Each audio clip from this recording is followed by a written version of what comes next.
हमारा भट्ठी देखिए तैयार हुआ है, अभी फिनिशिंग बाकी है, आगे दिखाएंगे आपको। आज के लिए इतना ही। कवरिंग करने जा रहे हैं।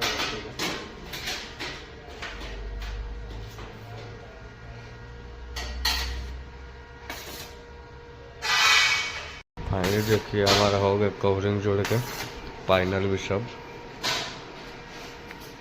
अभी आगे दिखाते हैं आपको। हमारा देखिए कास्टिंग रखने का सब बन चुका है फ्रेम, अभी ऑर्गन मारने का आगे दिखाते हैं। अभी फाइनली ऑर्गन मारने जा रहे हैं।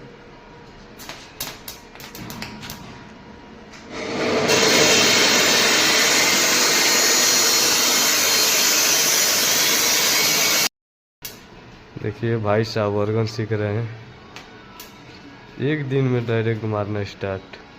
आपको सीखने का है तो कमेंट करो, 10 दिन के अंदर में ऑर्गन सिखाने का। ऑर्गन को घींच के लेने का देखिए, अभी आगे बताते हैं जीतने के बाद।